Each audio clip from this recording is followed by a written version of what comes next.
So this is the first time for me. So hopefully that's okay.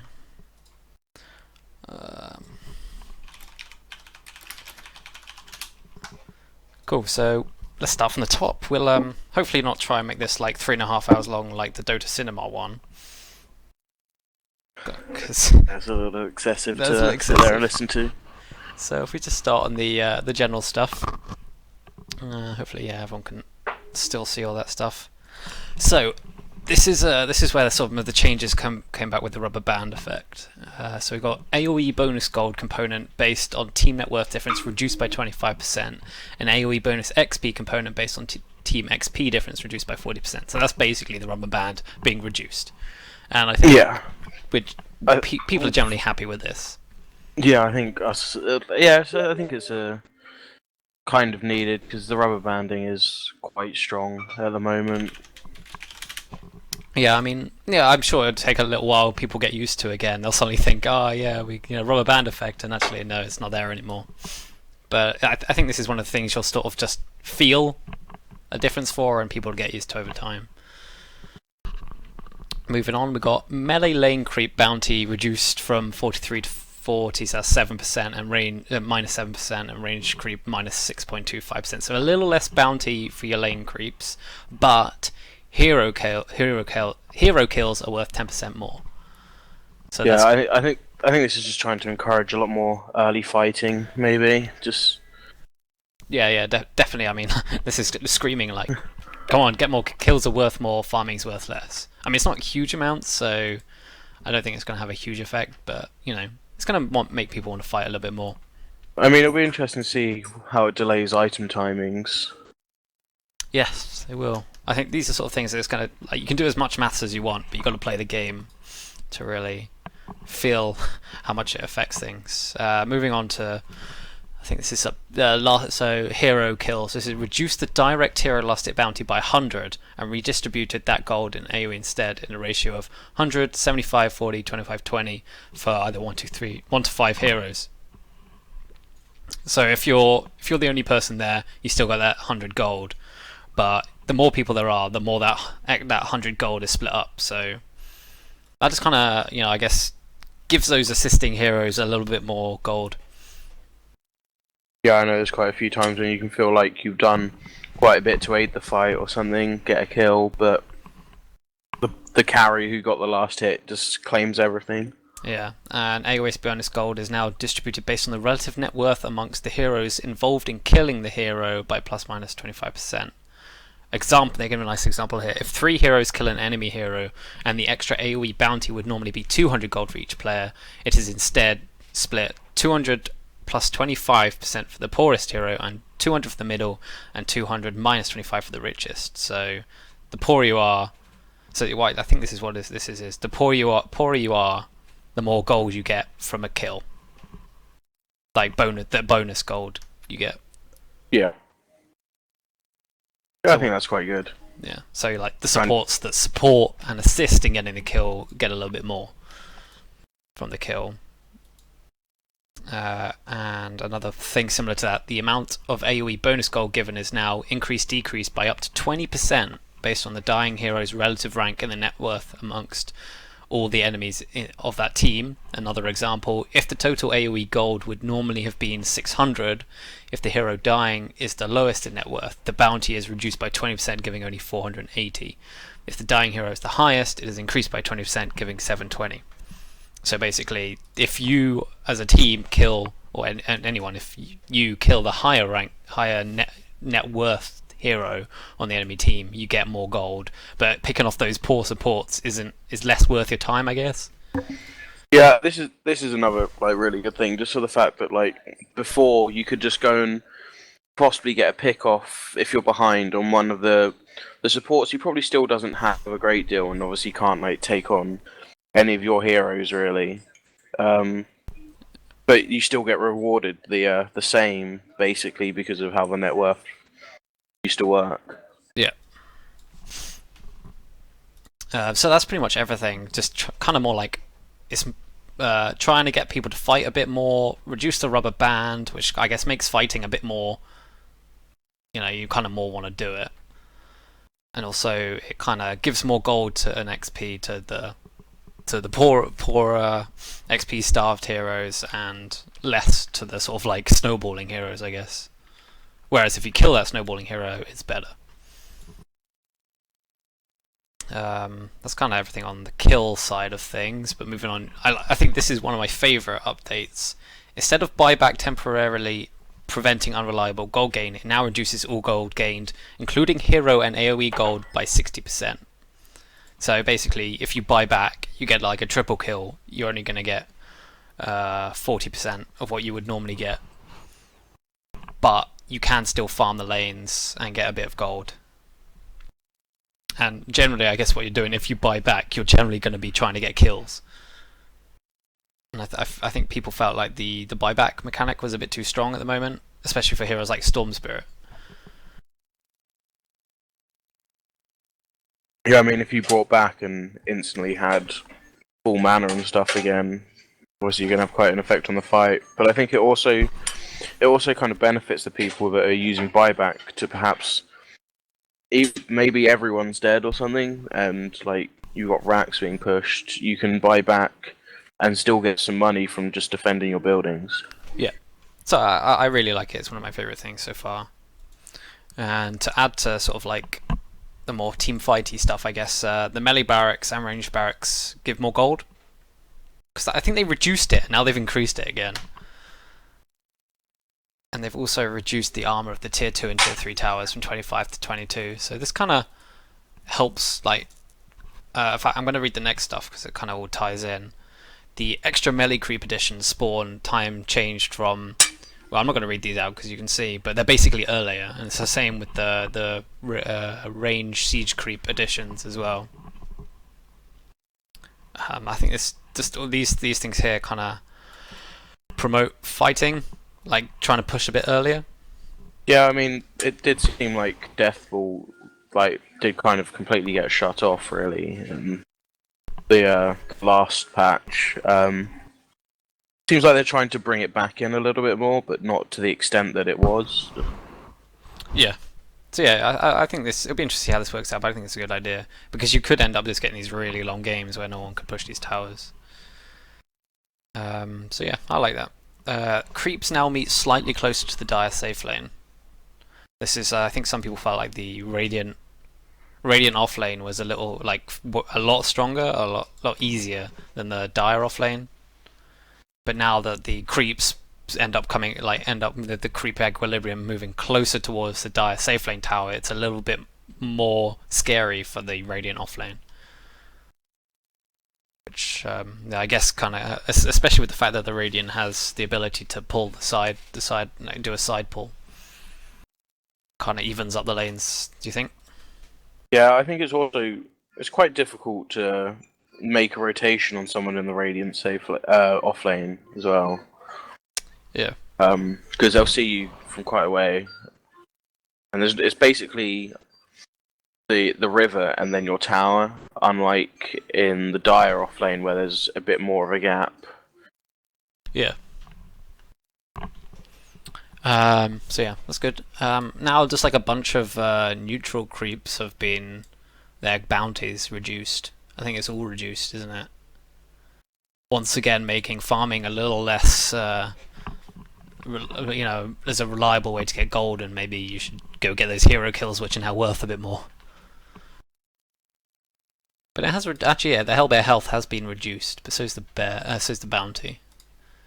Oh yeah, the reworked mud golems. I like this. So mud golems no longer have spell immunity, but they have 50% magic resistance. And if you kill a mud golem, they split off into shard golems when they die. So a bit like wasn't that in the? It was in Frostivus. Was it Frostivus? I think, wasn't it? The Wraith King. Oh no, it was the Wraith Knight. Yeah, the Wraith Knight. That was it. Where you had to survive those rounds of onslaught. I think this is really cool. I also like the way it works with Doom. Yeah, we'll get onto that. But yeah. Yeah, no, I like this. It didn't make sense. Like the spell immunity thing's quite nice, but like the 50% magic resistance I think is quite good. So some heroes can actually use them, and it does also mean now that Chen and Enchantress can obviously take control of them and use them to push Oh lanes. yeah, yeah. Maybe. They also have a new ability, Hurl Boulder, which is a 0.6-second stun and 125 damage, 800 range, which is pretty good. And what's quite cool is the Shard Golems also get the Hell Boulder. So if a Mud Golem dies, Oh, both of the nice. two Shard Golems that spawn will then be able to Hurl Boulder as well. So you can sort of get like a chain going. It's definitely one of the better creeps to get if you're Enchantress or Chen or something. And also, if you think if your Mud Golems die, say you can get 4 creeps as Chen. If you get 4 Mud Golems, you'll then have 8 Shard Golems. Just chain stun 0.6 times 8 is... I should be able to do this maths. Um, 4.8. yeah, 4.8. So like a 5-second stun. Well, I guess 4.5 because you're not going to be able to layer up But perfectly. there's also the fact that they all just sit there hitting the tower, Yeah, well, and they'll be well. they'll be quite pesky to get rid of. Yeah. So yeah, that's cool. Oh yeah, so hero kills achieved by units under your control now provide XP to credit your hero. I didn't realise that didn't really work before, but I guess it kind of makes sense because you're not in the range. I didn't realise that because I know like Techie's mines and stuff do get you the XP and stuff. Yeah. But yeah, so now I think that's good. Melee attacks now miss if the target is further than 350 range, more than their attack range. I'm trying to think of a case where this makes sense. I guess if you like... The only thing I can think of is something like ability draft, but Oh, that's true, yeah. I have no idea. The only thing I can think of is like, you know, when you've got like extreme attack slow, but you still have vision on them. Alright, yeah. I've never really known this to be the problem, really, but... And reduced all pick drafting time from 40 to 35 seconds per turn, whatever. Minor change there. The following abilities no longer ignore classified as ancients. So, neutral ancients, warlock golem. So it's basically a whole bunch of spells. I mean, a lot of them I don't think are really that big a deal that they now affect ancients. But this is you can do the farming Roshan and the neutrals with level 1 Necros what's his passive? Heartstopper Aura. Aura.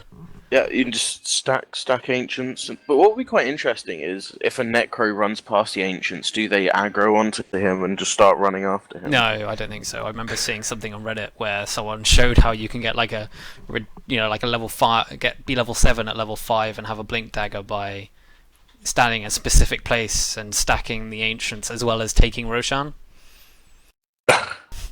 Which is ridiculous. And I'd be interested to see whether anyone like in the pro scene, whether they start doing that or not.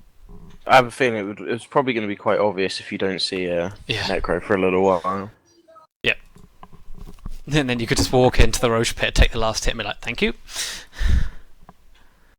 Anyway, damage block no longer affects physical spells. So that's things like, Counter Helix, Eye of the Storm, Anchor Smash. So that kind of just like buffs those spells a little bit, but not huge amounts. Cast behavior while turning to cast has been adjusted. Basically, I think I remember. I don't know. I think there was just like some edge cases where I'm not going to read this all out because it's a big ass paragraph, but basically improved turning and blinking and casting spells. Reworked item silencing and passive disabling behaviors. Was this the? Yeah, item silencing is called mute. Passive disabling, so like passives such as bristleback or whatever, is called breaking. So mute disables the ability to cast items such as Doom, Scepter, Static Storm, but break disables passive abilities such as when Doom has a Scepter or there's a Hex. I remember reading a post about why is item silencing called mute and passive disabling called breaking. Why not breaking being the item silencing? Because you break the items. But I think this has something to do with what it was called in the old days. Yeah, I think this is quite cool. I like the idea of the break because there's some interesting spells and stuff that now cause break, and some items, especially one of the new items, I believe. Yes. So yeah, anyway, Hex no longer applies the break mechanic, and Silence no longer disables invisibility. There's been some rearrangements of items from the different shops. Runes now have a higher hitbox priority over units. That makes them easier to pick up if you're sort of like two people are standing right on the rune. It's kind of easier to click on the rune instead of the hero. Armor now show decimal places in the hover tooltip, so it's not like rounded or anything. Kind of make, I guess, if you want to do some real maths, or if they're on like 4.5, which is I guess a fairly big difference between 5 and 4.5, but whatever. Fixed a bug with the respawn timer penalty being reset if you die holding ages. I didn't know about that one. I like this change, this last one. Oh yeah. You can now buy Basher and Abyssal on the heroes that have innate bash, such as Spirit Breaker, Void, Slardar, and Troll. I really like this because Abyssal is obviously a really good item because it offers 100 damage and has the active of just stunning someone through magic immunity. Yeah. But someone like a Void or to think like a Troll, but they just couldn't buy that item at all. I mean, just because they had a bash. And I like the idea of what they should have done a long time ago is just removing the bash effect from it for those heroes. Yeah. Yeah, so that's good. So now that's the what's this section called? The general section. I'm going to move on to the heroes, which I guess is. I think there's been some really interesting things in this top part, but I guess we'll do a little recap at the end. So moving on to heroes, Abaddon borrowed time can now be cast while disabled, much like the Morphling's morph ability. I guess there's a few cases. I think quite a lot of people just leave it until they're, to let it automatically. But there are a few cases, like if you see a Laguna Blade coming away, you want to activate it yourself. Yeah, I think this is. I don't know, Abaddon isn't really generally played a lot at the moment, so it might be nice to see some other sort of buffs towards it. But I don't know, it's quite a nice little thing. I guess it's one of these small things that people have probably been asking for, and they've put it in now. Alchemist, unstable concoction countdown can now be seen by enemies. I mean, you can generally hear it in game, but I guess having the number makes it just a little bit easier. Unstable concoction now has an area targeting cursor. I guess that's like the little blue AoE effect thing. Because unstable concoction, it does stun in an area. I suppose it. Grieval's Greed now got 4 times gold bounty from runes, and I'm assuming this means the first rune that spawns, the 100 rune. I would have thought so as well, because it is a bounty rune. So, 400 gold from the first rune. Is this just not insane? I'm seeing. I've had a little think about Alchemist. This is one of the heroes I've had to think about, and I think a mid Alchemist is going to start to be insane. Yep. And if you think that's crazy, what about this Alchemist new ability? Alchemist can now cast Aghanim Scepter to directly grant any allied hero all Aghanim Scepter bonuses as a buff, including the upgrade and the stat upgrade. But the Scepter is consumed and multiple instances do not stack. And Alchemist can target himself. So I got a little confused when I read this, but this basically means you buy the Aghanim Scepter and then you can either click it on yourself or an ally, and then the ally basically has a buff, a little buff above the health bar, which basically would be as if they had an Aghanim Scepter in their inventory, but there is no inventory slot taken up. Yeah, I think this is really good, just for the fact that Alchemist, if you run him, say, mid, and you make sure that you can have rune control, you can probably almost guarantee that Alchemist gets a lot of the bounty runes, especially as other heroes generally tend to favour the normal runes. Yeah.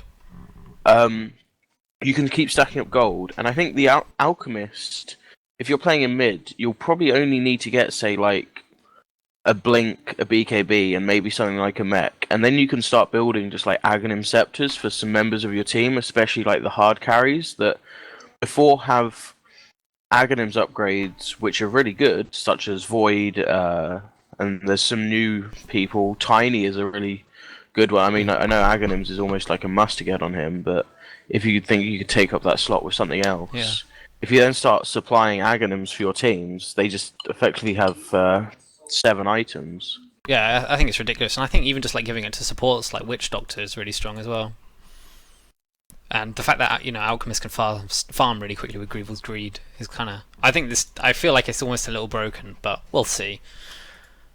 It'll be interesting to find out. Yeah. Moving on, Ancient Apparition Chilling Touch buff can now be removed by clicking on the buff icon above the health bar. I think this is pretty good because if you're like it gets applied on you, you go back to farming. The attack slow can kind of be a little bit off-putting and put you off a bit sometimes. So just like it's nice to have a little for it to be dispellable. Axe. So Axe is very popular here at the moment. So there's a few little nerfs to him. Berserker's cool cast point increased a little bit, not hugely. Counter Helix now triggers when attacks land rather than when they start. So basically, this means you can kill him before he spins instead of him spinning, killing you, and then he dies. So I think it's kind of a big deal. Yeah, I think this is quite good. I think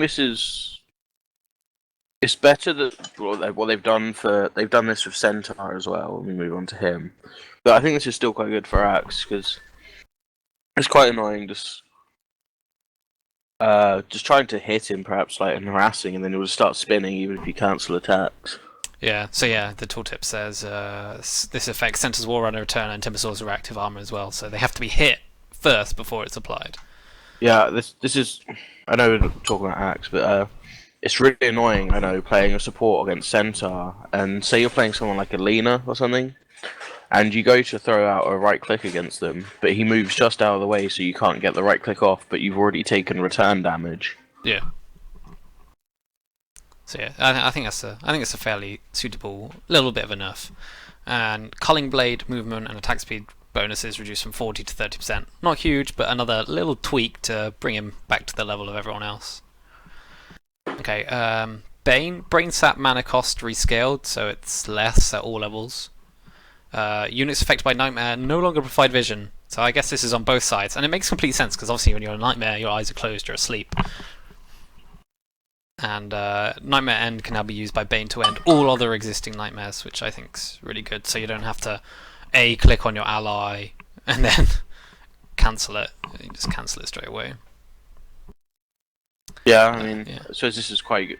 I mean, you're not going to really get a lot of nightmares out a lot of the time unless you have the Aghanims on Bane. Yeah, I mean, yeah. So if I go through these and you got anything to say, just chip in. So yeah, Flame Break is about right. Flame Break damage changed from an instant to 50 damage per second for 1, 2, 3, 4 seconds. So I don't know why they've done that. I guess, isn't it, if you have some sticky napalm stacks, it will end up doing more damage, but if they don't have any, it will be... Yeah, I suppose you're not really using Flame Break for the damage. That's like not really the strength of Bat Rider, really. I mean, the best thing about Flame Break is how it just shoves people around. Yeah. Mainly, but I mean, the 300 damage nuke at level 4 is fairly significant. But yeah, you're right. Yeah. I suppose it can also cancel some things if they're being ticked for 4 seconds. Yeah. We've got Firefly damage reduced by 10 at all levels. I mean, I guess at level 1 it's quite strong. But when you get to level 2, the difference between 80 and 70 isn't that big. Beastmaster, base damage increased by 4. Wild Axe's cast point reduced slightly. And the boar attack point is increased from 0.63 to 0.5. So buffs all around, and I actually don't think Beastmaster needs a buff really. The extra damage increase by 4 might make him a slightly better mid-hero. Yeah, one of the problems I see with Beastmaster is in the offlane that he's a very solo focused target hero apart from say the Hawk. Which is like really good for just the scouting out, but obviously his roar is just a one person apart. I mean, it does push the other people away as well. But yeah, I mean, this could see the return of a Beastmaster. Yeah, we'll see. Bloodsucker. Thirst bonus is scaled from 100 to 25% HP instead of 100 to 0%. Is this... Because isn't this back to how it kind of was before?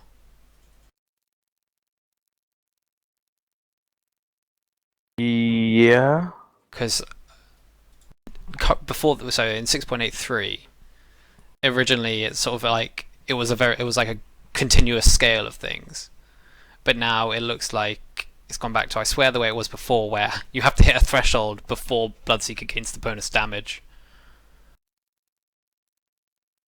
And Thirst Vision threshold from 30% to 25%, so only at 25% do you get the vision. I think that's right. Yeah, I think so. Bounty Hunter. So Bounty Hunter's had quite a lot of changes. He's got a slight actually quite a big intelligence growth from 1.4 to 2. His shuriken damage has gone up by 50 at all levels. Well, actually, not quite at all levels. At level 2, it only goes up 25. But Shuriken Toss cast range is reduced, which kind of compensates for the fact that it does more damage, and the mana cost has gone up quite significantly as well, but that's kind of why his intelligence growth has gone up as well. It is a cheaper mana cost at level 4 though. Oh, it is as well, yeah, that's true. So it scales a lot better to get it to level 4, or a bit better. Yeah, I think most people generally max Shuriken anyway first, but... I like the increase of the bounce range as well. Yeah, so the bounce range, so when a new addition was tracked unit, like the Shuriken bounce to tracked units, and now that the AoE needed is increased from 900 to 1200. And this is kind of cool. Track now shows how much gold the enemy is carrying, and the debuff tooltip kind of just fits in with like the character himself. I mean, I suppose this is quite handy. If you track someone, you'll be able to see if they perhaps have buyback gold, or if they're saving up for some sort of item. Yeah. But yeah, just a little bit more info. I think generally buffs to Bounty Hunter there.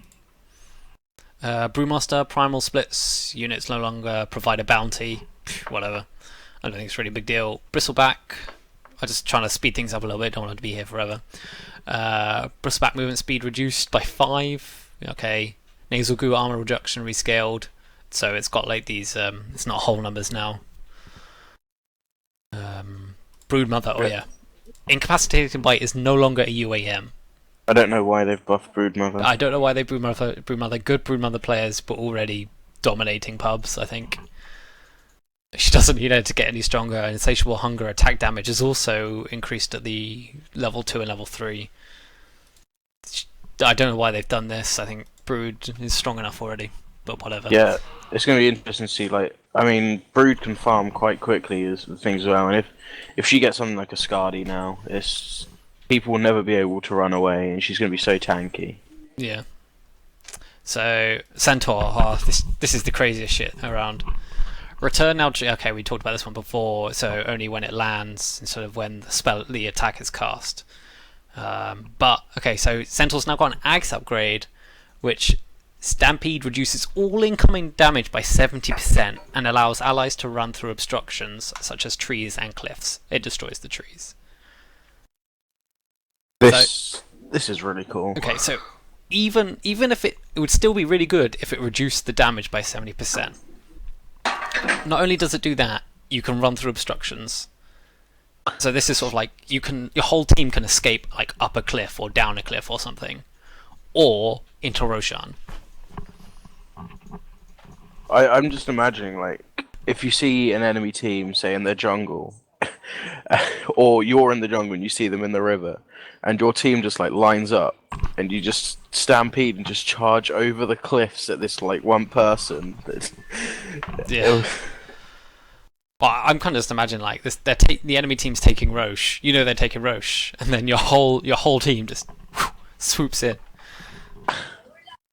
It'll be like Lord of the Rings when Gandalf comes in over the hills. But the funny thing is, like some people like get these really awesome Ags upgrade, but like they're never gonna farm an Ags. But it's a Centaur. Centaur's pretty good at farming. And I mean, it's quite nice because obviously it gives him a lot of what Centaur needs as well. It gives him a lot of health. It gives him more mana so he can cast things like Stampede and Stomp. Yeah. So I mean, it's not unreasonable to say get it off, maybe even just straight after your blink or after like Yeah. a BKB or something. Yeah, so like you go like blink, pipe, into an axe or something like that. It's like sort of like your third major item, which you could get at like 30 minutes, 30, 35 minutes. I mean, it might also work with a team that's good for taking Roshan themselves, and then if like the other team comes running in, you can then obviously run out of the Roche pit as well.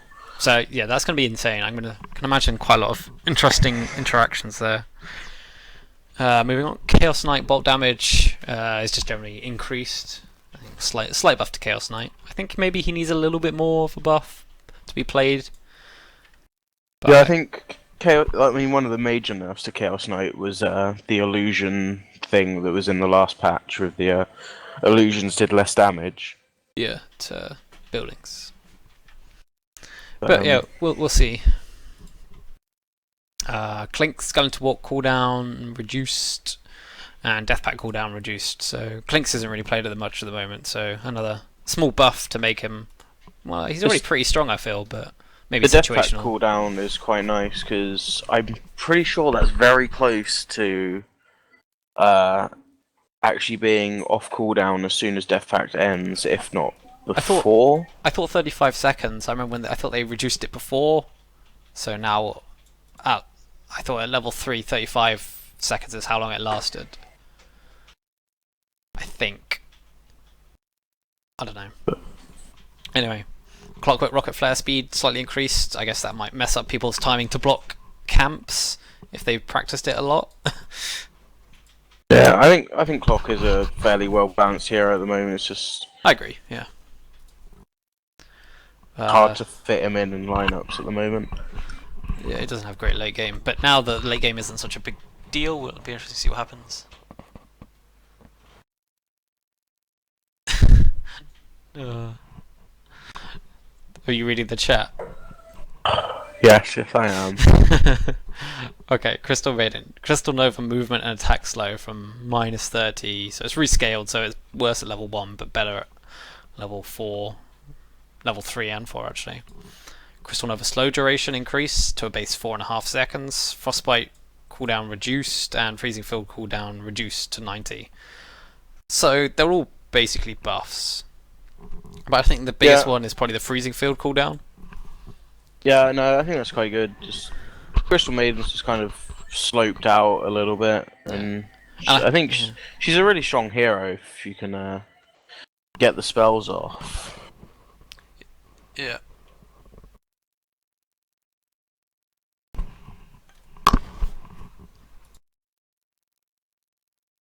So Darkseer, Iron Shell duration increased for 5 seconds. Wall of Replica damage dealt has increased at level 1 and... No, reduced at level 1 and 2. But the duration is increased to a flat 45 seconds. I think that's good. And the mana cost is decreased at all levels. I think that's fair enough. Darkseer is a very situational pick, but probably a little buff here and there doesn't really hurt. Dazzle, Poison Touch level 4 damage, slight increase. You get 1 extra, so Death Prophet, 1 extra Spirit at level 1 and 2. I don't think it's going to make any difference at all. Disrupting. I think it might help. It might help a little bit with the seeming to be a little bit more of early push in this. So having a couple of extra spirits. Oh yeah, it's 2 extra ones. Might just help a little bit in the early game. Yep. Disruptor kinetic field duration increased a little bit. Not really going to make much of a difference, I don't think. Here we go. Dragonite Breathe Foul now reduces base damage percentage from 20 to 35% for 8 seconds. That's a big deal for last hitting in the mid lane. So yeah, I mean it's pretty good. I mean, I don't really see Dragonite being played still, but I don't think it's enough. What's happened so far? I mean, it's nice, but I think as Gilbert pointed out earlier, it's basically like the old Fade Bolt for Rubik. I think the thing that needs to be reworked on Dragon Knight is his armor and health regen passive. Yeah, I can Uh, believe that. His Corrosive Breath is now lethal.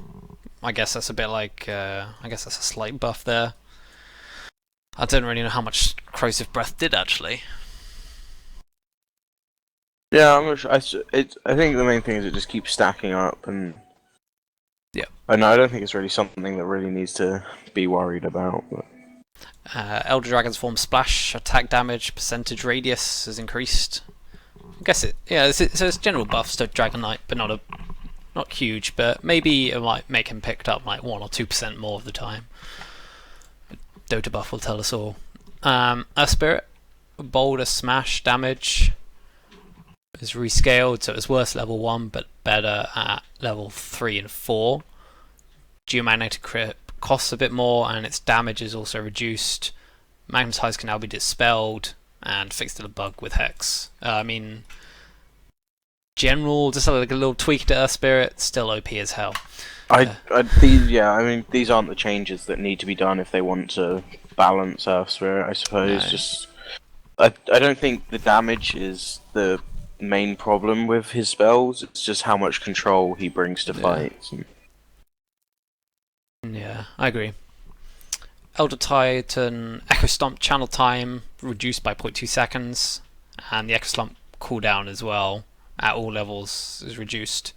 So some buffs to Elder Titan. Maybe we'll see him played a bit more. I doubt it, but we'll see. Enchantress untouchable attack slow is increased, so she's even more untouchable. Enchant can now be cast on controlled units to refresh the enchant duration. I think that makes jungling a bit easier, to find a new creep or whatever. And Impetus now pisses spell immunity. I had a feeling it already did, but some buffs to Enchantress. I think she might see some more play. She's just, I feel like she's a weaker Chen.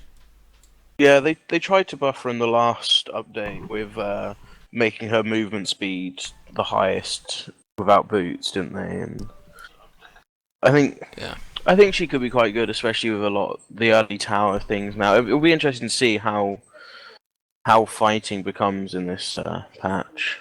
Yeah. Moving on to Enigma, the Midnight Pulse cast point improved. So this means it's a little bit easier to do the Blink, Midnight Pulse, then the Black Hole, because that does significantly increase the damage you'll do. And speaking of Black Hole, it now does a constant damage, regardless of the proximity to the center. I think that's a pretty big buff, actually. It's a really good, well, it doesn't like. I like the way it worked before, just because it actually kind of fit with a black hole. But I suppose this is. I mean, Enigma could kill an entire team by himself anyway, and I don't know. I suppose it's definitely a buff. Enigma's not really seen a lot anymore because he's a very greedy jungler, but. Who knows? Black Hole mana cost is also reduced at level 3 and 4. I think Enigma's could become a lot more popular with one of the new items. Yeah, which we'll get to in a minute. Well, I say in a minute, in a long while. Oh god. Okay, Gyrocopter. Rocket Barrage no longer has a cast point. This is big, because once you've actually managed to get close to someone, sometimes it takes a bit long to cast the Rocket Barrage.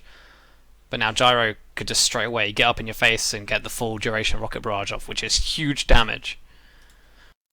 And cooldown missile, the second missile increases the slow from 3 to 4 seconds. So some buffs to Gyro, which I actually think is enough to bring him back in competitive play. Yeah, Gyro's quite strong. But yeah, I like the no cast point thing. Yeah. Huskar has got some buffs for some reason or another. In a Vitality cast range increase. Inner Vitality is a pretty terrible skill, so... I guess. Invoker now. Invoker int gain from 2.5 to 3.2. That's a lot, right? It is a lot. He's going to offer a lot more right-click damage, especially with things like Exhort adding to his int. Yeah. Invoke no longer triggers cooldown if it only swaps ability slots. I guess this is just something for the OCD people who like having the specific things in the slots. I like that. I like having... Tornado in a specific slot and stuff. Yeah, so I can't blame that. Sunstrike cooldown reduced from 30 to 25. Okay, another buff. And max level Deafening Blast, so you have to be level 25, is now a non-targetable circular wave released in every direction around Evoker. Gilbert says he doesn't like this. Well, it's kind of cool, but it's very late. late. Yeah. Just because you do need to be... Well, you don't have to be level 25, but you need to have max Quas, Wex, and Exhorts. I guess that's true, yeah. It was like level 23 or so. Yeah, basically we're talking late game. Or unless you've been snowballing like all hell, in which case I don't think it really makes much difference. I mean, I suppose it's quite interesting if the other team has like a physical lineup or something, and you can just like blink into the middle of them and then get a deafening blast in all directions. But then you're asking the question, why don't you just run with something like a Tide Hunter or some other team fight? So I think the biggest one for Invokers is the in-game. I think the in-game's going to be really good. So IO relocate, double click, now teleports to Fountain. Thank God, I saw a thread about a month ago about this. It just makes it easiest for us noobs who don't have map position assigned to one of our keys. Kind of just looks like a teleport. Chikiro, base strength increased, Macropire duration increased, just doubled actually, and Macropire area of effect is slightly increased. So buffs to Chikiro, I like these. I feel like the Macropire duration is actually too low. Oh, it's not doubled even. Sorry, that's my bad. Increased by 3 seconds. But yeah, moving on. Juggernaut, a strong hero in the current patch. As Blade Fury cooldown has increased at levels 1, 2 and 3. I mean, you might want to actually put some levels into it in the early game. Blade Fury now has the same spell immunity on caster spell behavior as other spell immunities.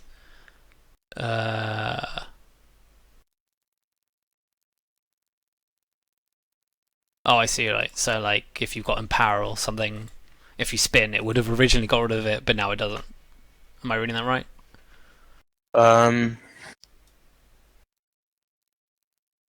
Yeah, I think so. So things like if you cast repel and things, how it doesn't actually remove everything. Cool. Healing ward movement speed reduced a bit. Omni Slash no longer mini stuns on cast. I think that's pretty big. And using items abilities, Omni Slash no longer requires facing direction. I guess a slight buff there. So I think overall some nerfs. Yeah, I think the Omni Slash mini stun thing is obviously quite big because if someone's trying to run away or they're TPing. Yeah. And this also comes in conjunction with an item change, which we'll talk about in a bit.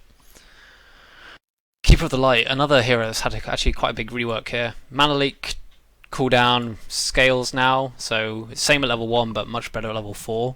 Chakra Magic, this is it. Chakra Magic no longer now adds a buff that reduces the cooldown of the next spell its target cast by 1, 2, 3 or 4 seconds, and that buff lasts 12 seconds. So you cast Chakra Magic on someone and then they cast a spell, and then that cooldown that spell they use, that cooldown is reduced by either 1, 2, 3 or 4 seconds. This is gonna be pretty cool. Yeah, imagine someone like who's got really spammable spells like Leshrac or someone else. I'm thinking what low mana low cooldown, like really strong. Spells. Lena's spells pretty strong. I believe Venge's stun only has like an 8 second cooldown, 7-8 second cooldown. I mean, what would be hilarious would be, I mean, I know this would be quite late or something, but say have a lion axe, he fingers, the lion has one of the new items, or the Cottle gives him mana. It's just like 3 fingers in the space of say like 30-40 seconds. Yeah. Pretty insane. And the Scepter Illuminate now heals 100% instead of 75%. So some buff to keep at Cottle, who isn't played much, but is actually, I think, really strong in the right situation. Kunkka no longer needs to turn to cast Torrent. torrent cooldown reduced, and X marks the spot mana reduced. So I guess that Kunkka means that when you're running away from someone, you can cast torrent without having to turn around. Yeah, I mean, obviously, there's no problem with the fact that you've got to, you have a slight animation of torrent, but the fact that you have to stop, turn around, and it's also quite nice for you can obviously bait people with it. How you can just bait running away, throw down a torrent. Yeah, it'll be good. I also like the mana reduced from X marks the spot. Just it encourages the early levels of it. Yeah. So some buffs there to Kunkka. Legion Commander. So all these changes at a moment of courage, apart from the final one. So the courage counteract chance is increased to a base 25%. The lifesteal is increased at all levels. Moment of courage cooldown is larger. Okay, I read this wrong last time. The moment of courage cooldown is larger, but it's exactly the same at level 4. So, yes. So between when you cast moment of courage, a bit like Greater Bash and things, it goes on cooldown and can't be activated until it comes back. Okay, because when I first read this, I thought I read it around the other way, where it's now 0.9 at all levels, because it made me think she's going to be an amazing juggler. Because the lifesteal being 55% and the 25% chance at level 1 is kind of insane. But the fact that it has a long cooldown means it's not quite so good anymore. Yeah, I mean, I just don't really rate the sort of junglers like Legion anymore, where they're quite item dependent, I would say. I mean, Legion's okay once you get like a fast blink or something, but yeah, you don't really want to be spending your time just sat in the jungle because you're generally getting a lot less out of it than the lane. Yeah. She's now got added Aghanim Scepter upgrade to Legion, which means the duel lasts forever until one or the other target dies, unless they're moved over 2,000 range apart by like a relocate or something like that. Yeah, I suppose this is. I don't think you really. I suppose they felt like they could just go a little bit over the top, but I think they could have just added like say 5 seconds onto a duel or something, because most of the time when you duel someone, if the duel runs out, it's normally only by a couple of seconds, and then one of you is dead. Yeah, but this means you could like permanently lock someone down, theoretically, like for a really really long time. You could lock you could just remove you and someone else out of the game for like the entire time if you both just like stack evasion or something. Just go like hide in a corner and just play patty cake. Yeah, but I mean, Axe I guess really isn't an item Legion wants though, is it? I suppose that's one of the things, like it's an Aghanims that the Alchemist could buy for a Legion. I guess yes. Anyway, I think that's one of the things that these new Aghanims could be seen as is an item that Alchemists could buy for them. Yeah. Okay, moving on. Leshrac movement speed increased by 5, Lightning Storm cast point reduced by 0.1, and the duration now scales the slow duration. So I'd say slight buffs to Lesh, but not huge. Lich, Ice Armor cast range increase, Chain Frost projectile speed is also increased. I guess the Chain Frost projectile speed is a pretty big increase, pretty big buff actually. But it's only 75, so it's not huge. Yeah, I mean it's quite big because I mean you can just run away from a Chain Frost sometimes, but yeah. So Lifestealer, Feast is now considered a normal bonus damage. So the extra damage you get from Feast, you can apply crits and cleave to, I believe. I didn't realise you couldn't, like, the extra bonus damage from Feast didn't crit, but yeah.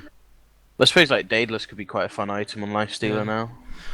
Open Wounds Lifesteal increased to a base 50%, which is pretty big considering it only used to be at max level 30%.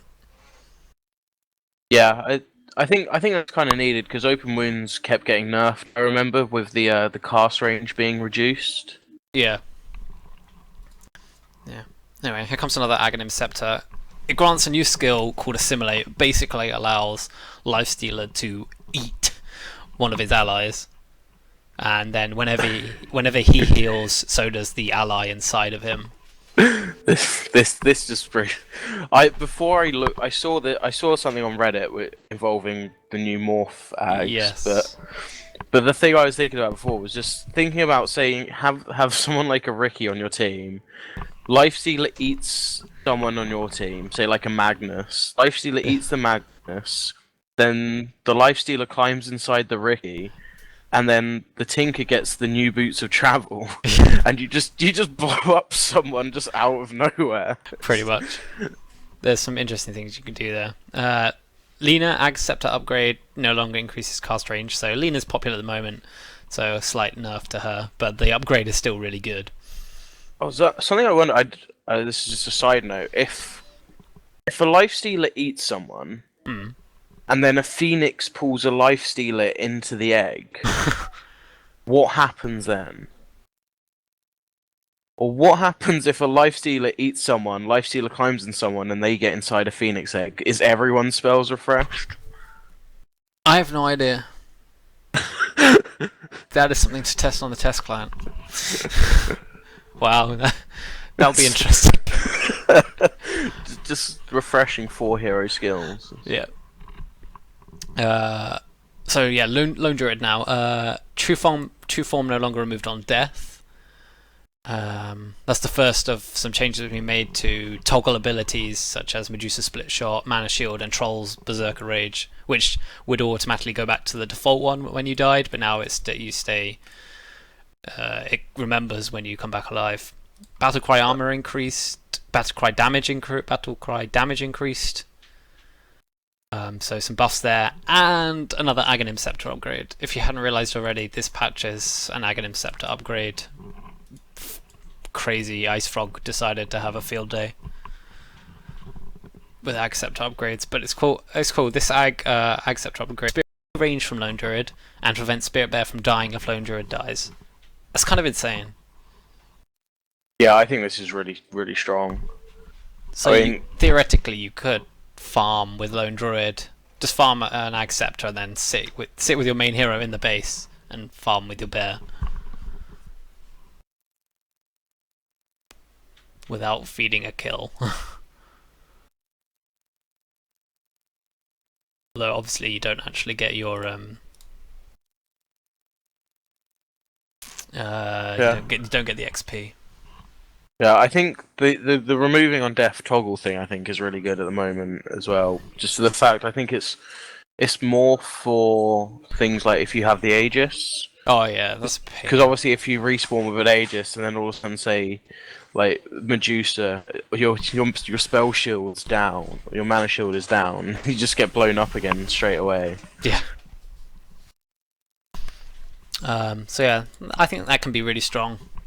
And it's not like Lone Druid generally is a hero that can farm pretty quick, so it might be worth getting. And I actually think, if he dies and you've still got your bear, the bear is generally the more powerful component of Lone Druid.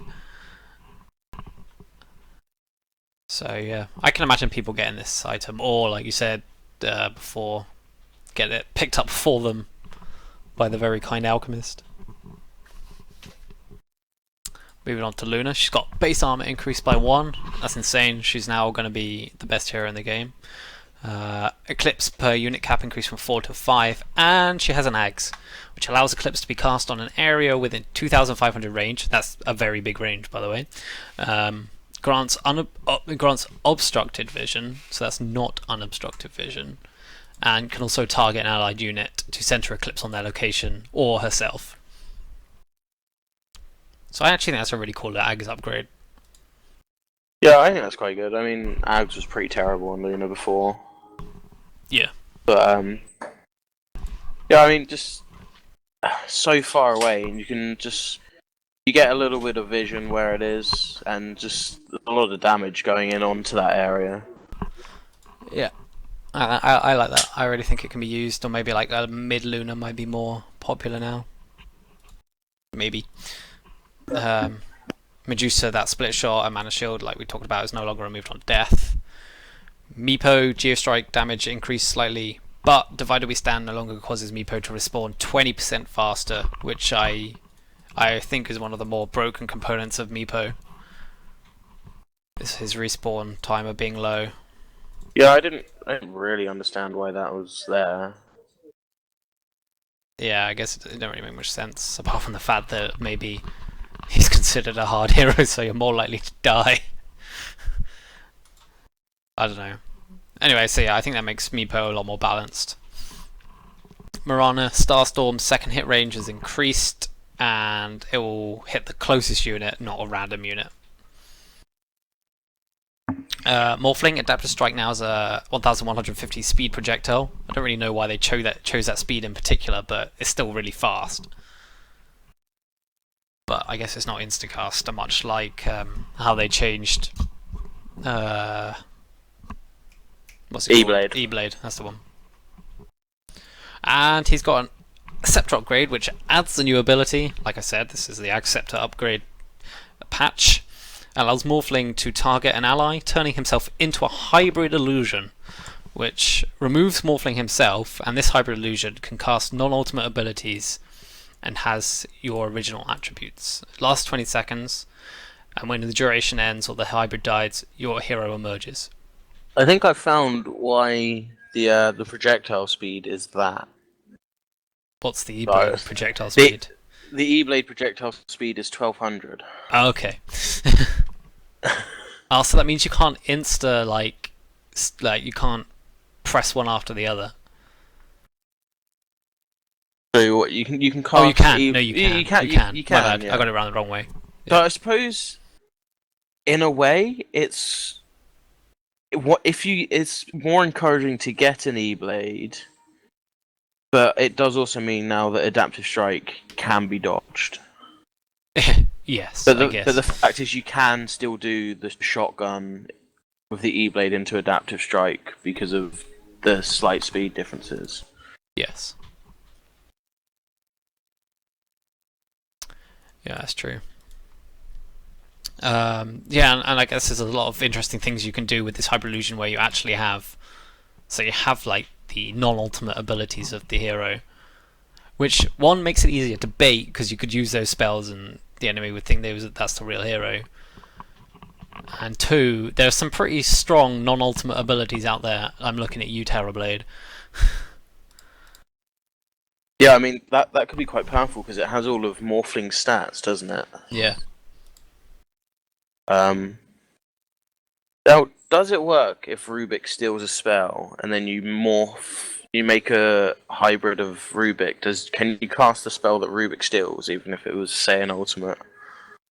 Well, or not? I don't know. I guess it classes his ultimate ability, so I would guess not at all.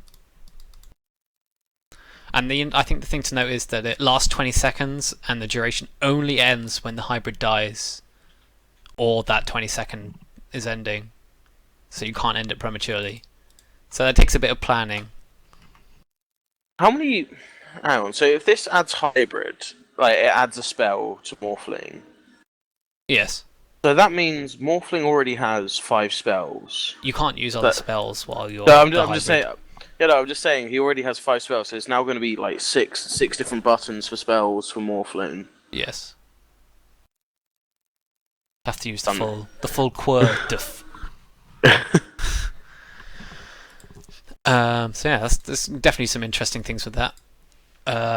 Naga Siren, Ensnare cooldown reduced. Ensnare is now dispellable, but it can still be cast on spell immune targets. Ensnare is no longer removed if the target becomes ethereal. And another Agronyms upgrade. The Song of the Siren Scepter now regenerates you and nearby allies 6% of maximum HP for up to 7 seconds. That's a lot of regen. Yeah, it's a lot of regen. I think this is obviously I think it's leaning more towards them wanting to try and force Naga into a supporting role. Yeah. Just by buffing Ensnare. But yeah, I mean it means that Song, I suppose, is now less of, if you get the Agronyms, it's not as much of initiation as either mid-fight stop so that your team has the upper hand on health, or it's a lot better for disengaging and then less chance of you dying as you're running away. Yeah. Yeah, so I think that's a pretty cool Ags upgrade. Prophet, Sprout cast range increased, Sprout duration increased, and Nature's Cool Tree and base damage is increased as well. So that's some serious buffs to Nature's Prophet with an Ag Scepter upgrade.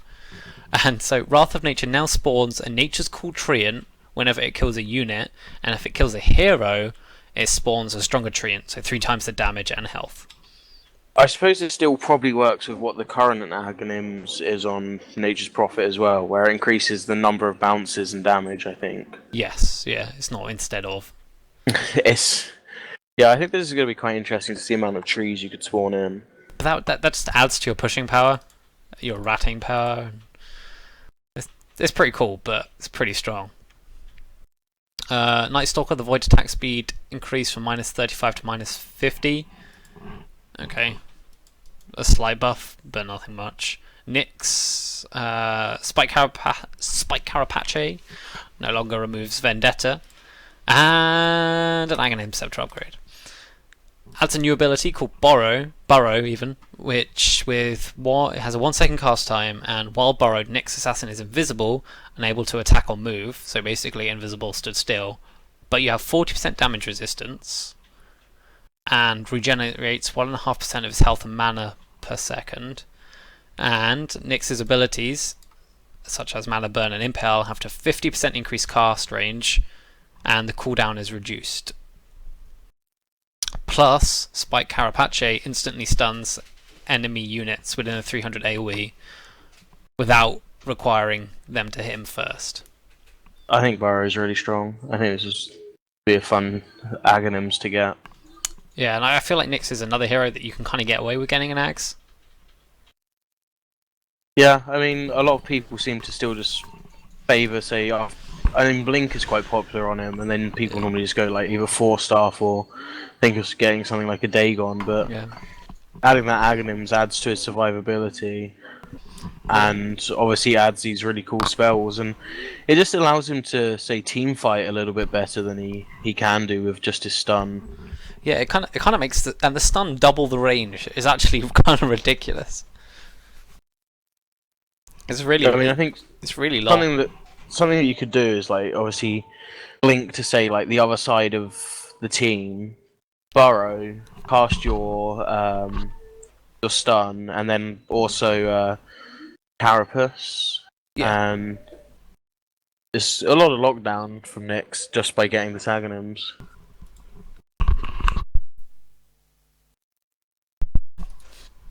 Omni Purification cast point decreased from 0.5 to 0.4. So yeah, horribly long animation. Carry Knight is now a little bit stronger. Yeah.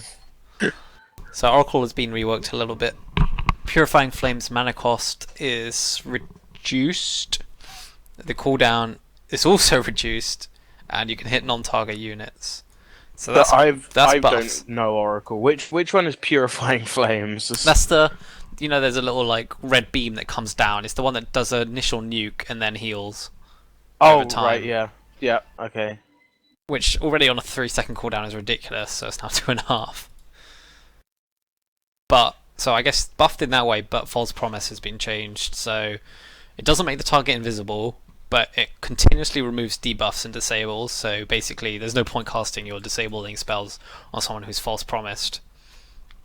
The duration is reduced by a second at all levels, and the cooldown is significantly increased, especially at level 1 and 2. So some people thought it was actually it is a very strong spell, but I still think False Promise is a very strong spell now, and I almost want to say it's better, apart from the fact that the cooldown is increased. Yeah, I mean the cooldown increase I think was definitely needed because you could just sit there spamming it out a couple of times in a fight. That now it requires you to actually choose who you cast it on properly. It's basically like once per team fight spell instead of like 2 or 3 times. Yeah, I think this just makes it a lot more balanced. I think this could be quite good. Be interesting to see how Oracle pans out now. Yeah. But I still think Oracle's really strong even with these changes. But whatever. OD, an Ag Scepter upgrade. So Ag Scepter Sanity's Eclipse upgrade now affects everyone in the AoE,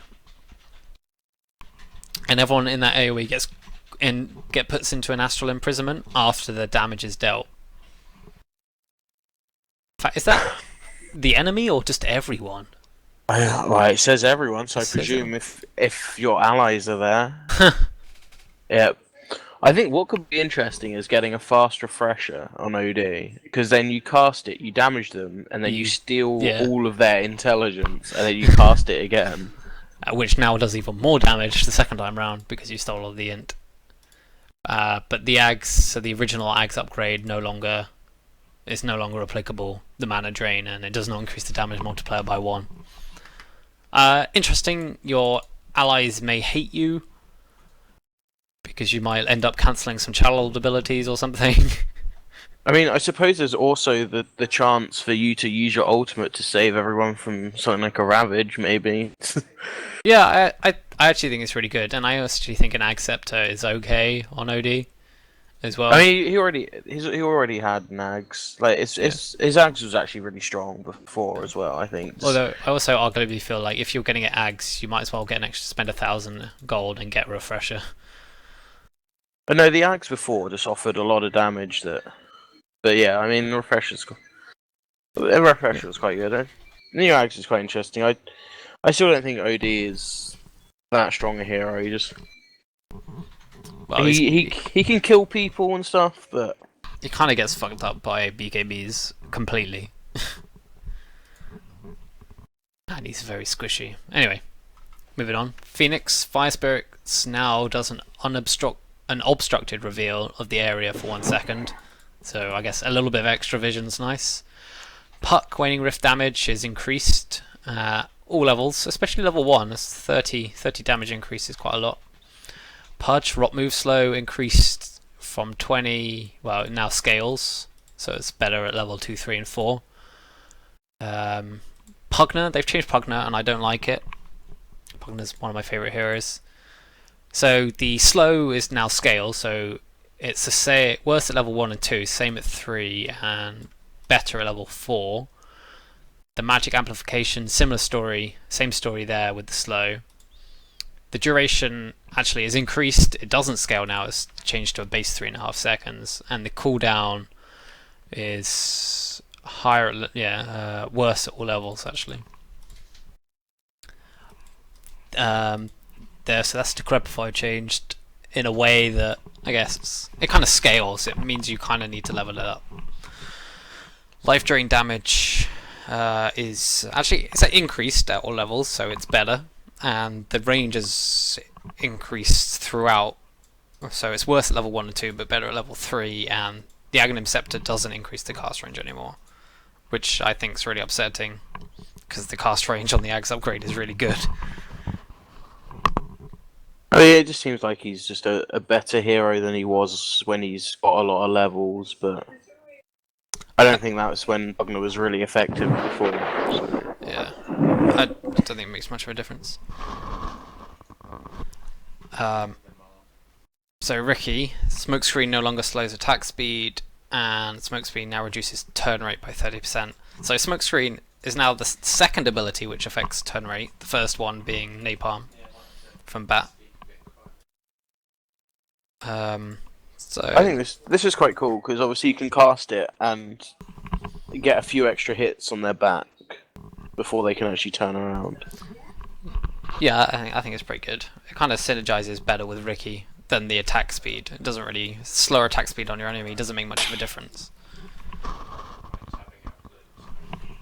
Rubik Nullfield affects creeps, so I guess a little bit of pushing power, but it's not a big deal. Sand King, some changes to Caustic Finale. Basically, there's a buff which stays applied, and if the unit doesn't die, it does 30% damage Caustic Finale. I'm not going to dwell too long on that. Shadow Demon also has a movement slow, which is pretty good. It's got move slow, okay.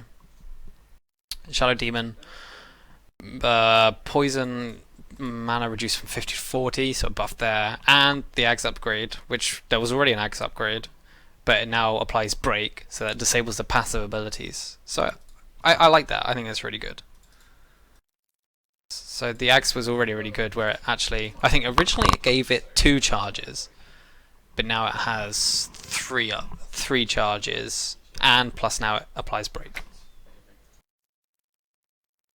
do you think? I think that's pretty strong. Yeah, it'd be nice to see Shadow Demon played a lot more as well. I mean, probably going to be quite hard to. I mean, he can farm quite well, I suppose, with his poison. Yeah, I like it. It's good. So Shadow Shaman base strength increase and the strength gain increase as well. Some buffs to him. Silencer base movement reduced slightly, and last word now instead of disarming it has a slight move speed, which isn't a big deal really.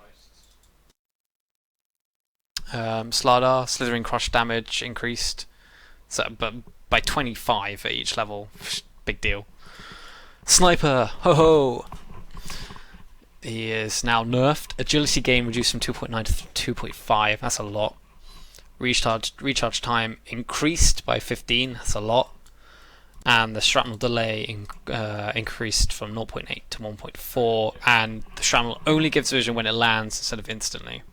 So big nerfs to shrapnel, which is probably Sniper's best ability. Headshot can now miss.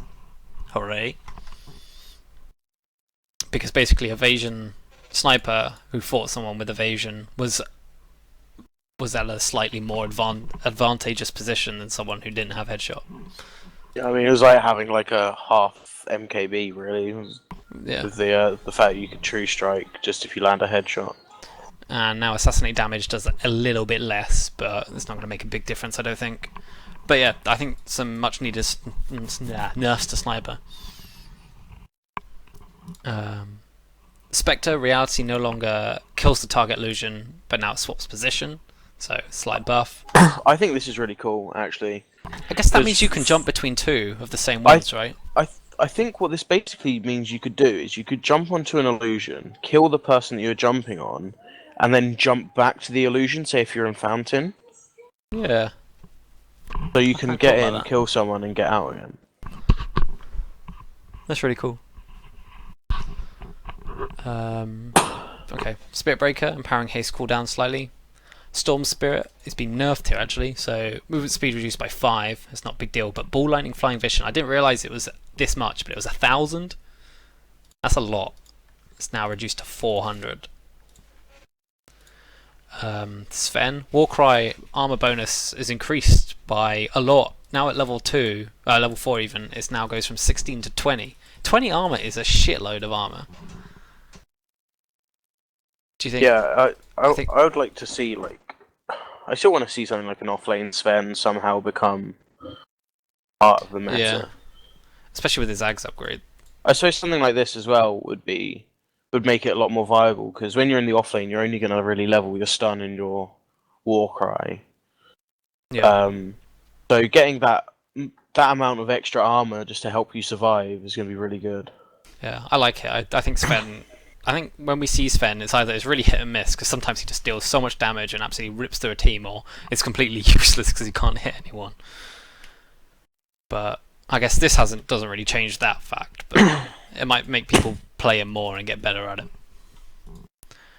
So Techie's had some changes. I don't like this. I don't like this change at all. No, me neither. I don't think Techie's needed changing. I think the only way he needed changing was to be removed from the game. But anyway, so yeah. I mean, Techie's is one of those. He's not really played seriously because, I mean, obviously he makes it so you're fighting 4 on 5 like all the time, pretty much. But it's just interesting how this has just caused, like, the Arcana has caused this update basically.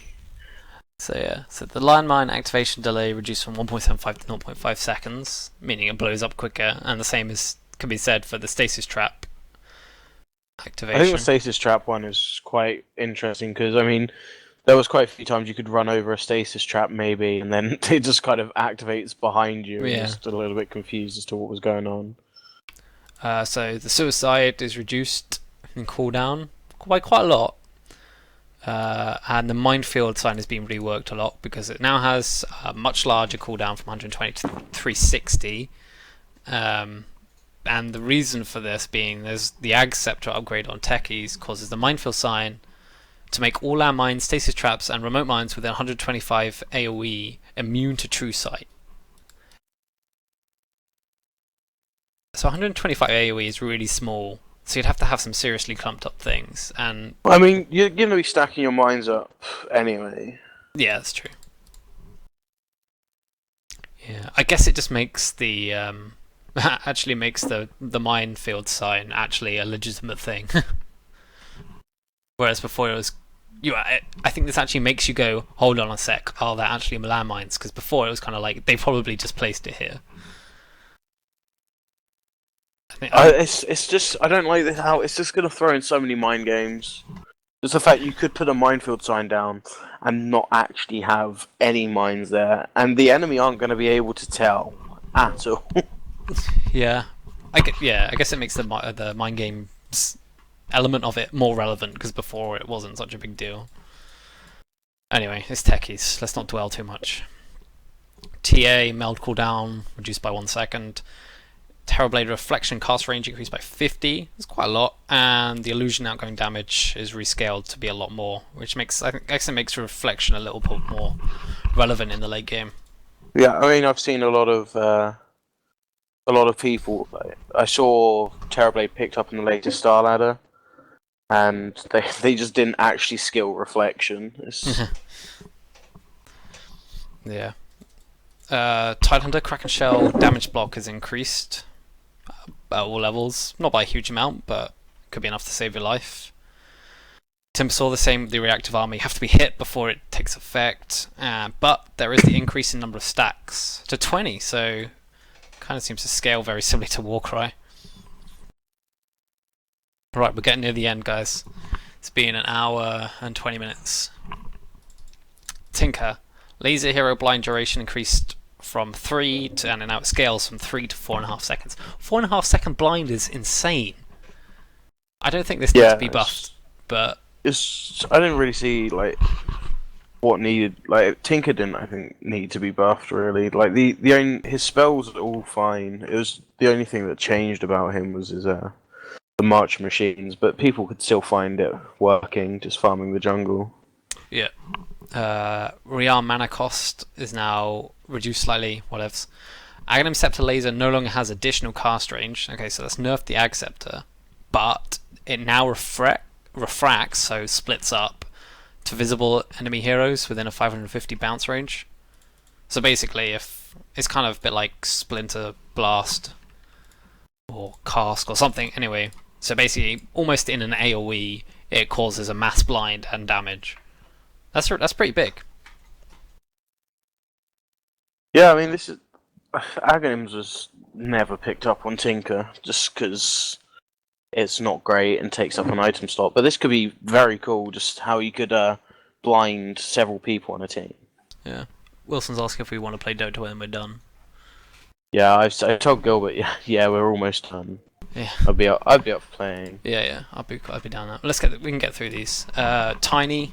Oh yeah. So basically, grab radius is increased, and it's actually the closest unit instead of a random unit now, so it makes it a bit more reliable. Eyes in the Forest area effect reduced slightly. I don't think that's going to be a big deal. Troll has been nerfed quite a lot. So Berserker's Rage, that's the first spell, I believe. No longer provides plus 15 damage, makes him a lot weaker in lane. Axes, both versions don't provide vision, which I think is extremely good. Now that battle trance duration reduced from 7 to 5, that's a big nerf. And Berserker's Rage is no longer removed on death, so that was one of the changes before. I think pretty much the biggest nerf there was the vision reduction. Agreed. I agree completely. Yeah, the vision was really strong. I mean, the battle trance duration isn't that big a deal because if you're troll, you're gonna have your max fervor and stuff by that time anyway. So I still think it's quite a big deal for your team, but I mean, it's quite good for your team, but I guess. I mean, the 5 seconds is still quite a lot for how much attack speed you're getting. Yeah. This Tusk Aghanims upgrade is. So ice shards have been changed a little bit. The snowball speed is constant and it doesn't auto-load units. And Tusk can actually bring people in while it's moving, which I guess is kind of cool. But yeah, another Ag Scepter upgrade. It adds a new ability called Walrus Kick instead of Punch, and it kicks the unit back and slows them for 40%. Oh, okay. Luke's headset is gone. I'm gonna continue.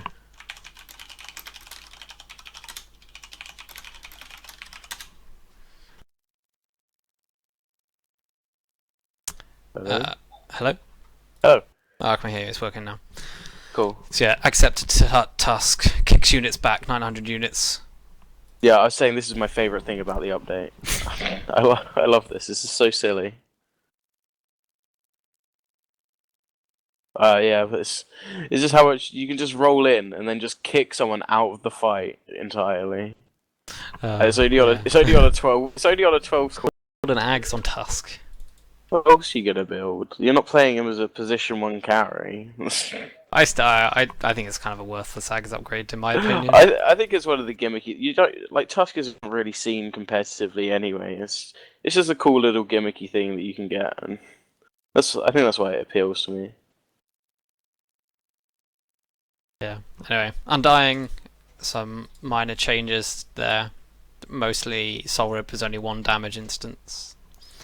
Ursa, so reworked in Rage. Ursa goes into a frenzy, causing him to take 80% less damage. That's massive. And from any source, and for his attack to deal 2.5, 3 times his Fury Swipe damage.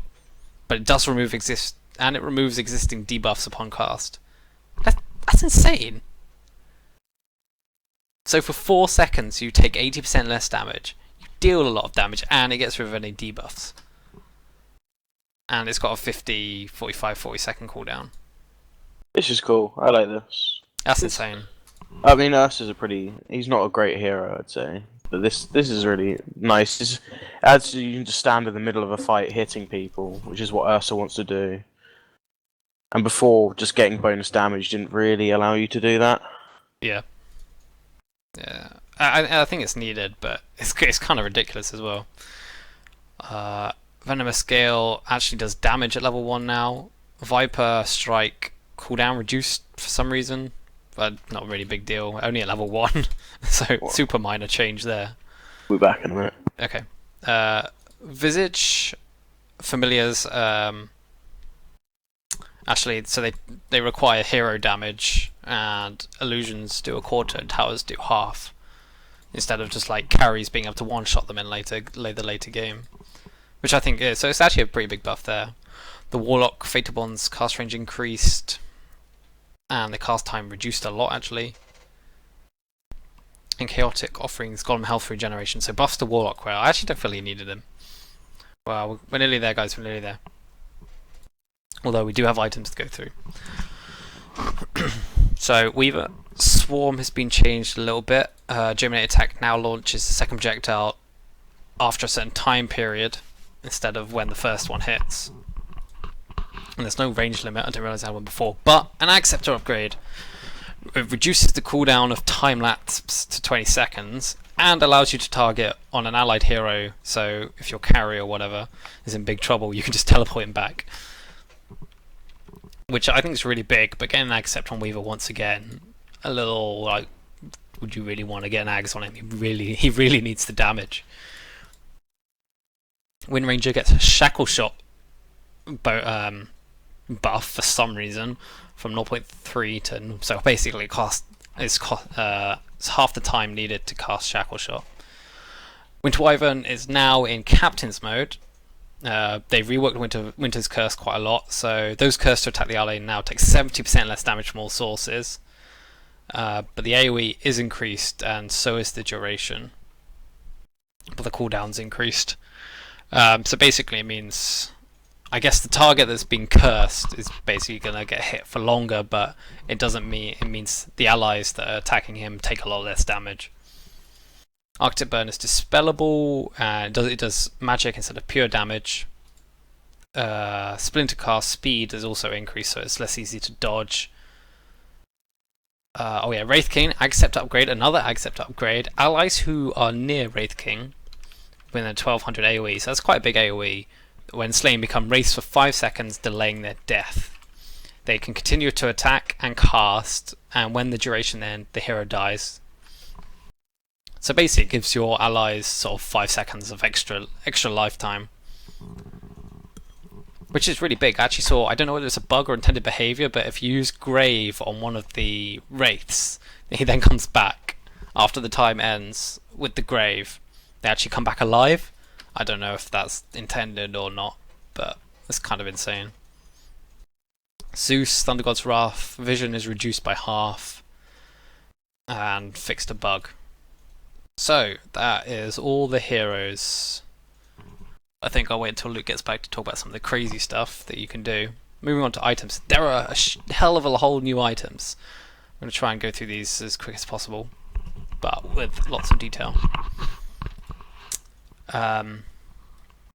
New items. Enchanted Mango. It's basically an instant mana, so it costs 150, and you consume it. You can only they don't stack either, and you instantly get 150 mana, and you can feed it to an ally. So this, but while you hold it, it gives you 1 HP regen. Not a lot, but maybe enough to make you want to keep it for a little bit. So this is nowhere near as good as a Clarity, and it costs 3 times as much as a Clarity. But for like instant mana, that's a big deal, especially with like a combo hero who needs the mana. Maybe with Storm Spirit as well, even later on into the game. That gives him enough mana.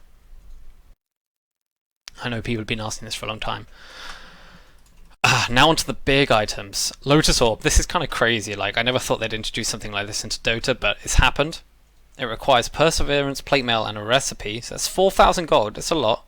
Gives you the sort of stats you'd expect, but it gives you an ability to allow you to cast on an ally unit which dispels negative buffs, but not stuns, and applies an Echo Shell buff for 6 seconds, which basically recasts any targeted spells back at its caster. So you apply this to an ally like you would a Lincoln Sphere, and say they get hit with Finger of Death, they take the damage from Finger of Death or the stun from Hex or anything like that, but then that instantly gets cast back on the user. So kind of like a Blade Mail.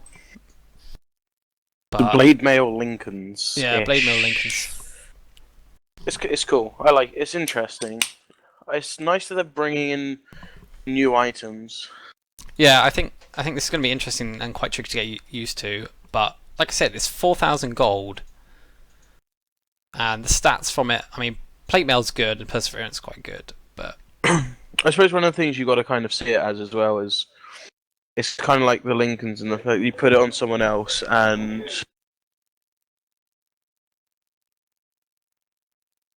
you put it on someone else and it just kind of deters people from casting spells onto them. Yeah. So yeah, I think it's good, and you could definitely time it and do some cool things. Like I saw with Spirit Breaker's charge, it causes both units to charge into each other, but obviously you can both people can change it.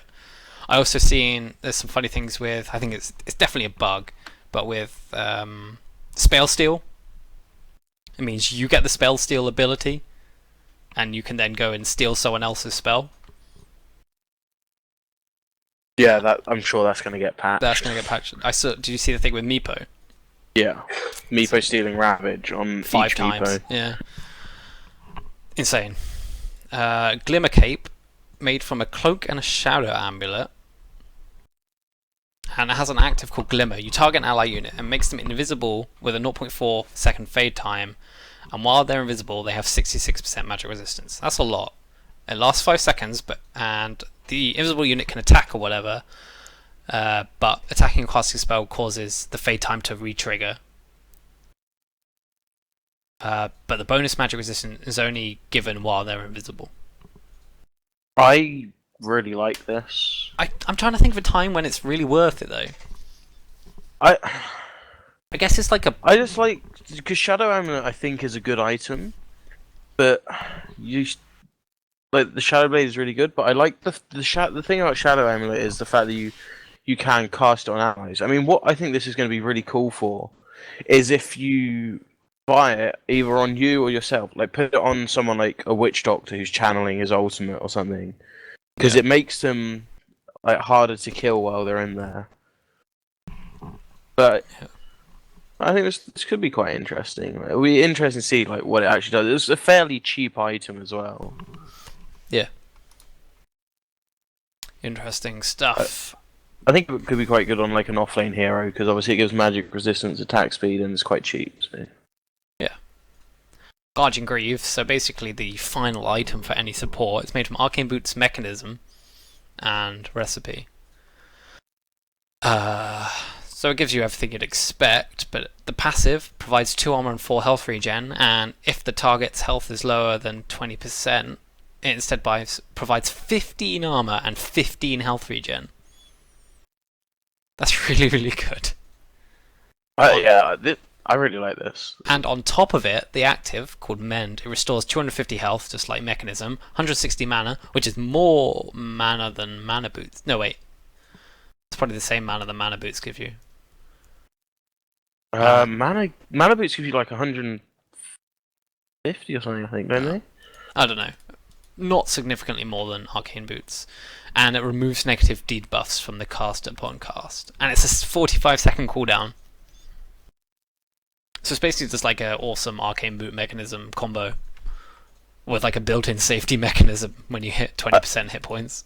I think this is more than just like a support item. I think this is really cool for like those sort of heroes, say like Necro, like Timber. it's the heroes that can farm up a little bit, and yeah, it could be interesting on something like a Timber, maybe even something like on a Viper or something that could be quite so like those. I think like those mid or offlane heroes that build up. I think the cores that get a mech, because the mech, let's be honest, like later on isn't that great for them. Yeah. Interesting. Arcane Boots is 135 mana, so it does give you more mana. Cool. Moonshard is formed from 2 Hyperstones and a recipe, so that's 4,300 gold. It gives you massive attack speed of 120 attack speed, but okay, so yeah, the passive, it gives you 250 bonus night vision. It works against Night Stalker's Darkness, or you can consume it and gain a permanent 60 attack speed buff. But it doesn't stack. This is interesting. Yes. Yeah, when I originally saw it, I thought of it as like an item you could get fairly early on, maybe. No. Like you get it as a early-ish, like a mid-game sort of item, and then eat it later on, and then get something else to replace it. But I see it as like a seventh item which you can just consume, to be perfectly honest. I don't know, it's just the 120 attack speed, yeah, it's a lot, but you really, like, if you think about it, all the other items that give attack speed, like the Mjolnir obviously gives you all the lightning, the AC gives you the armor and the aura, like just getting straight attacks. I think this could be interesting on heroes that have like bashes and stuff like that, maybe. I guess. So say you could get this, you could farm this fairly early on a Faceless Void. Say you could get your like Mask of Madness, you could get like a Maelstrom, a BKB, and then get a Moonshard or something. But I don't know. I personally think it's just like a 7th item which you just consume. And situationally hold if you've got a Night Stalker on the enemy team.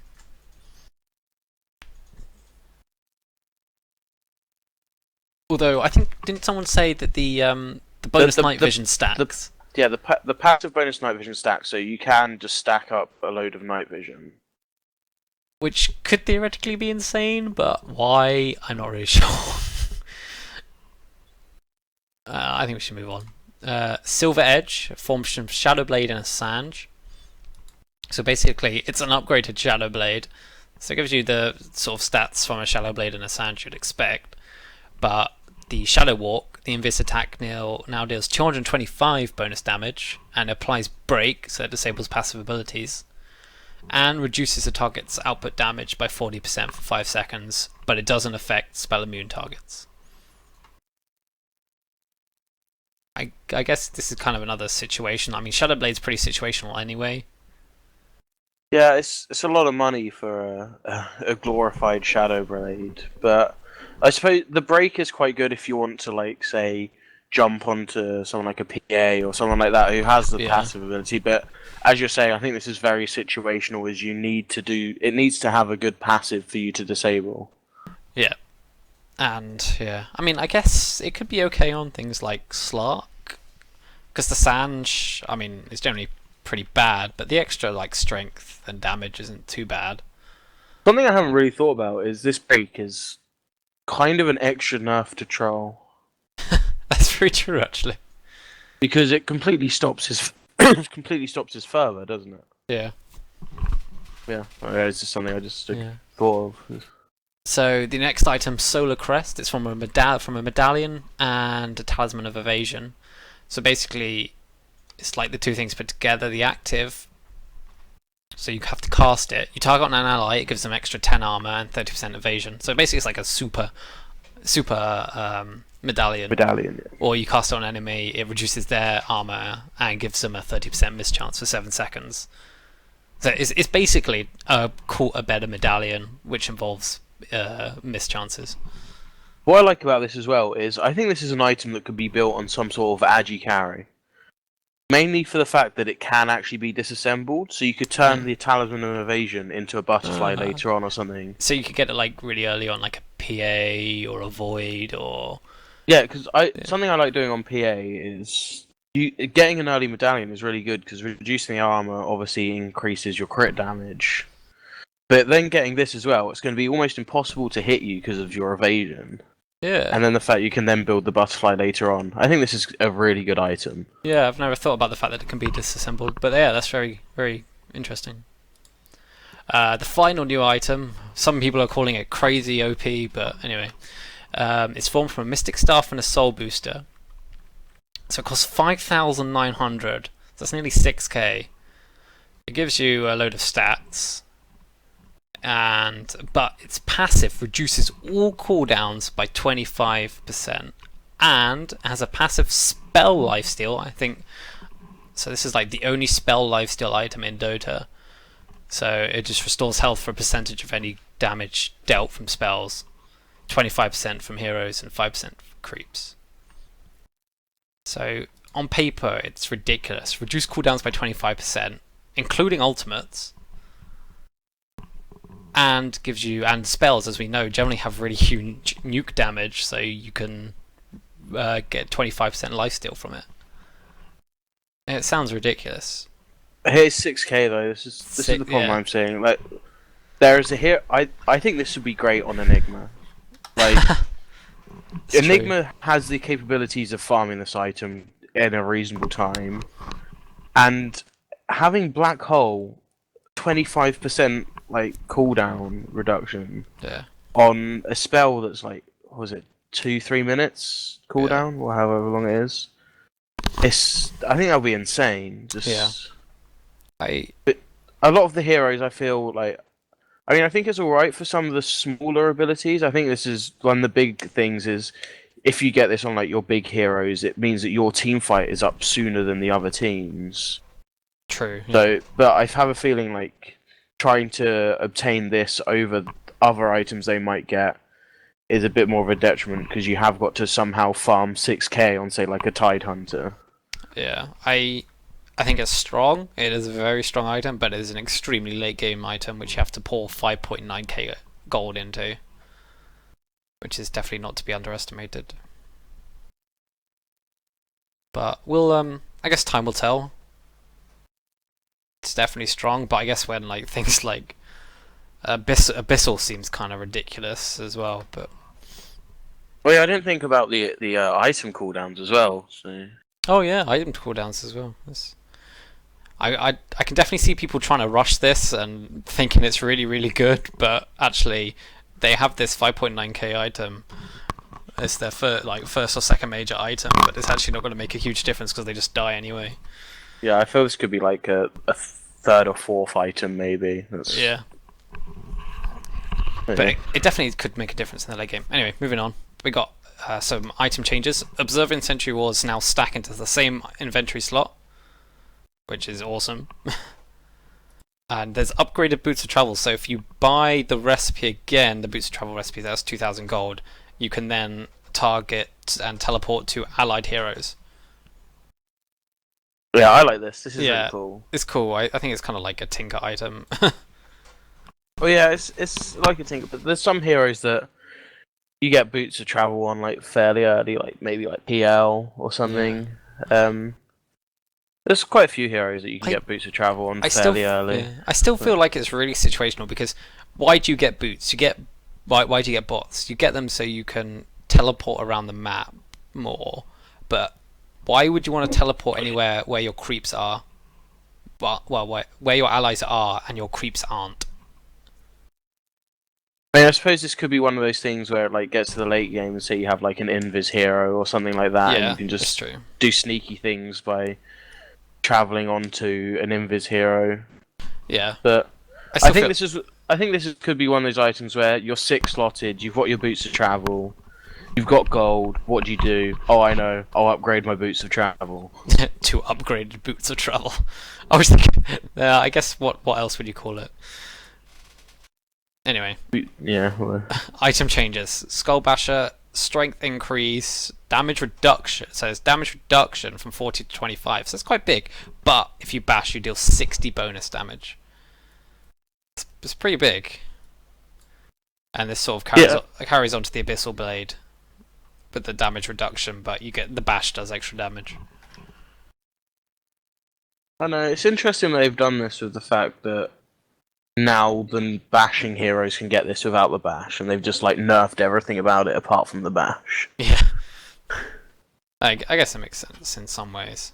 Because most of those bashing heroes get bonus damage from the bash anyway. Yeah.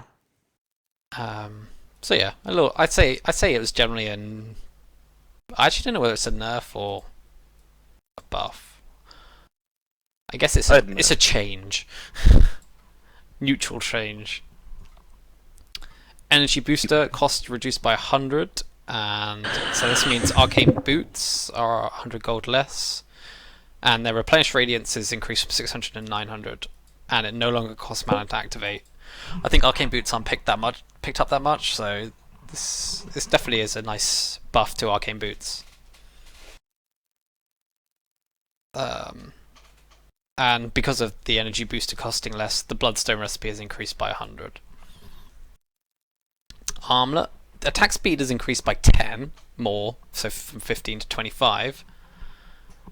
Oh, okay, I didn't realize this. But when the active Unholy Strength doesn't give you the attack speed, and you get extra strength over a short period of time. I suppose the extra strength over a shorter time allows for better armlet toggling. It's only 0.1 seconds, so yeah, I suppose. But I think it's quite nice. It's a little buff to armlet. It's not really picked up a lot now. So Quelling Blade. So you only get the extra damage from your base damage. So sort of later game farming of creeps is going to be less good, where you get the items that buff up your damage. But the bonus damage is actually increased from 32 to 40%. So only a lot later will it make a big difference. But it doesn't deal bonus damage to Roshan. Chop ability now kills wards instantly. And the chop range is increased as well. So I guess this allows melee carries who pick up a Quelling Blade to de-ward those ward spots with Quelling Blade.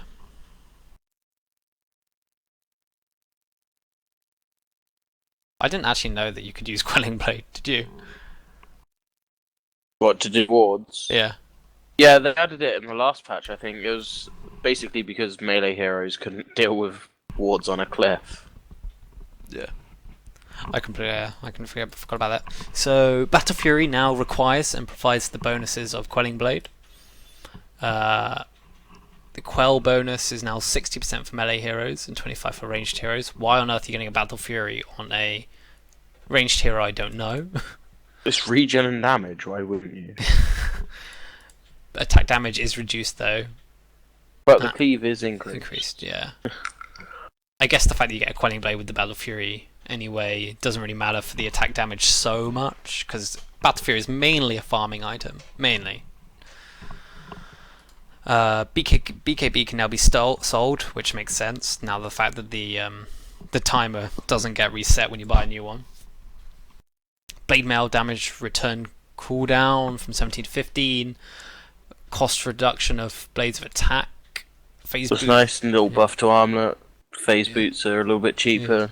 Because phase boots seem to have been, pardon the pun, but they seem to be phasing out a little bit just with the just with the fact that like treads are really good, and but also people are just buying tranquil boots on a lot of people now for the armor.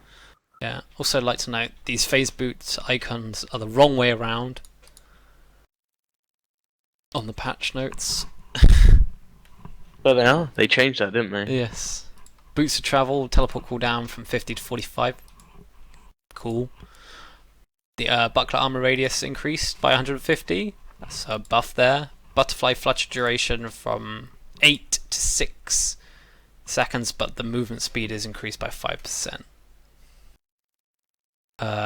Clarity, so the duration is increased, but you increase the mana restore from 150 to 170, and you increase the ally cast range. Cloak magic resistant increased by 5%, so it kind of makes getting that casual cloak a little better. Yeah, I think it also make, obviously, because you can use cloak to make the glimmer cape. Yeah. Vanguard damage block increased by 8%. Crimson Guard damage block, and once again increased by 8%, and the damage block is increased by 5 seconds. No, increased by 5 even. And the AoE is increased just like the buckler, so that makes sense. Desolator, pretty big change actually. So the damage is reduced by 10, and the recipe cost is reduced by 600.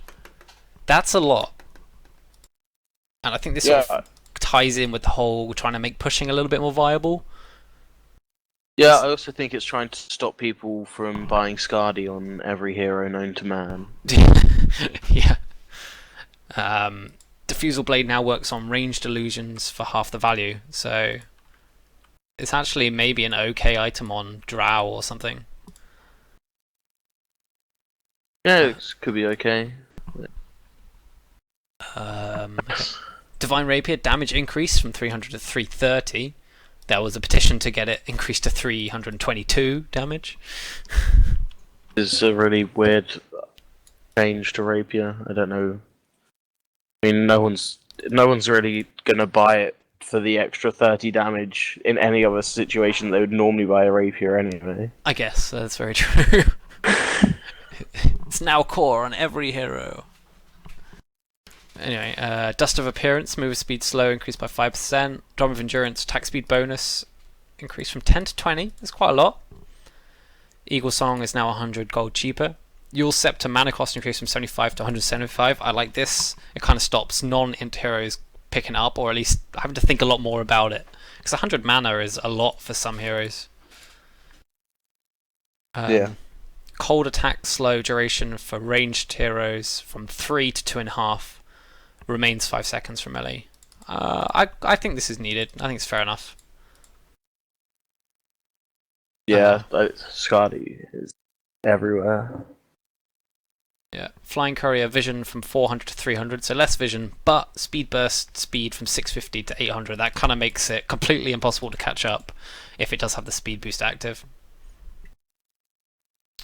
4 staff health regeneration increased by 1.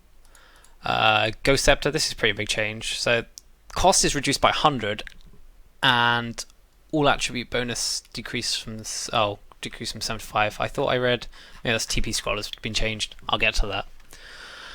Gloves of Haste. This is quite nice. Just a little bit cheaper for supports to get, I suppose. Yeah, but the reduction by 2 seconds is actually quite a lot, I guess. It's just because obviously Ghost Scepter gives you stats, doesn't it? Yes. Gives you, so it's just 2 stats you're getting, and you don't really buy it for the stats. Oh yeah, it's not the timer. Sorry, my bad. I thought it was 7 seconds to 5 seconds. Yeah, okay, yeah, that's not a big deal. Anyway, Gloves of Haste attack speed increased by 5. Okay, that's an extra 33%. Headdress regen aura increased from 750 to 900, much like the buckler. Healing salve now heals the same amount, but heals you quicker over 8 seconds instead of 10. Reaver now costs an extra. There's less 200 golds less, I think, and then this translates to the Heart of Trask recipe is actually 200 more, but health regeneration increased from 2% to 3.25%, and the regeneration disabled time increased from 4 seconds on melee to 5, and 6 seconds to 7 on ranged. I don't know how this is gonna. It'll be interesting to see like how fast it actually heals you 3.25, but I still like the idea that Syndrome was saying about how it gives you more percentage heal, but only when you're standing still. So then it's kind of like the opposite to Skadi, where it makes you stand and fight. Yes, yeah. Agreed. I like that idea. I think Heart needs a bit. I think that would have been a great idea, but hey, I guess Ice Frog weren't listening to Syndrome. Lincoln Sphere, spell block cooldown reduced by 1 second. Alright. Magic Wand recipe, like the build up has changed. You need 2 magic sticks and a so 2 branches, a magic stick, and a circlet instead of 3 branches and a recipe. I guess this means that you could probably go to lane with the circlet and the 2 branches, with the idea of making the full magic stick at this. At the side shop. Anyway, because it requires a circlet, all attributes bonus increase from 3 to 4. I think this makes it a lot better for supports. Yeah, it just adds a little bit of extra survivability. Mask of Madness, the movement speed bonus is reduced from 30% to 17%. This is the nerf I think Mom needs. It needed some nerf, and I think this is a fairly adequate nerf. It means going to jungle camps is actually quite a lot slower.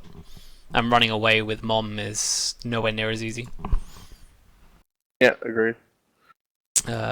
Mechanism, restore an active aura increased to 150, much like the buckler and the headdress, which make up the mechanism, so it makes sense. Mjolnir static charge no longer jumps to invis units.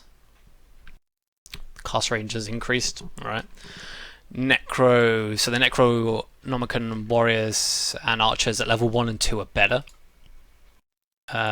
Observer wards now come in single increments, and therefore the restock time is reduced by half and stock doubled.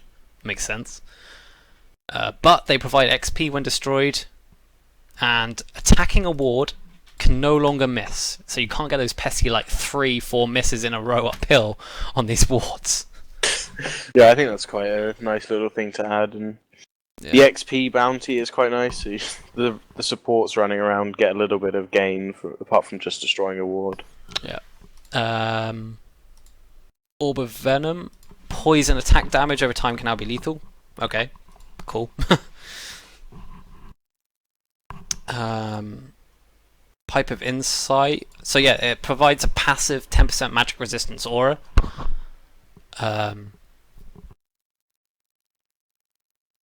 Which I guess, so that's a buff to pipe, so it makes everyone around you, even without the active, a little bit more magic resistance, and the radius active is increased by 150. Power Tread's attribute bonus increased from 8 to 9, that makes tread switching even better. Quarterstaff cost is reduced by 25, alright. Radiance, this is interesting, so it's slightly more expensive, but the Radiance Burn now causes affected enemies to have a 70% miss rate.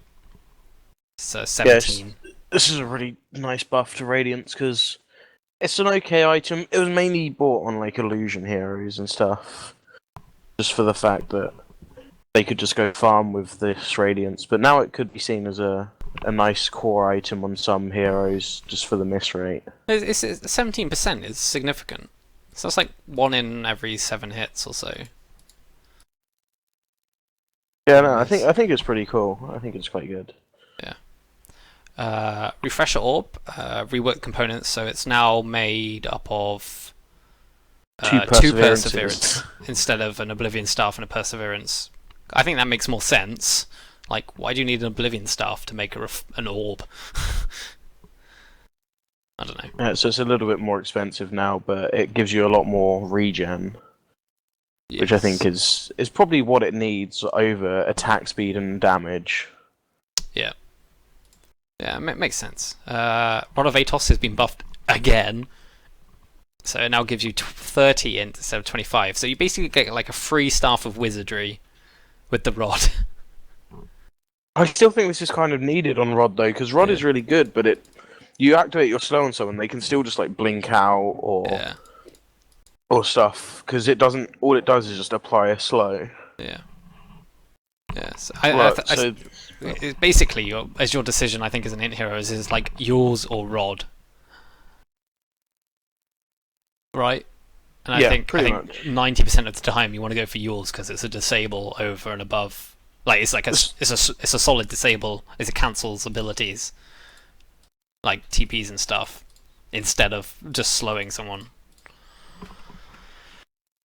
But with maybe this extra 5 in, it's a very attractive item. You just feel like there are better ones out there. Satanic Unholy Rage duration increased from 3.5 to 4 seconds. Sentry Ward, same as the Obs, it can't be hit when you attack it. Shivas, the Freezing Aura, speed reduction improved from 40 to 45. So yeah, Stout Shield has... So the damage block is reduced from 20 to 16.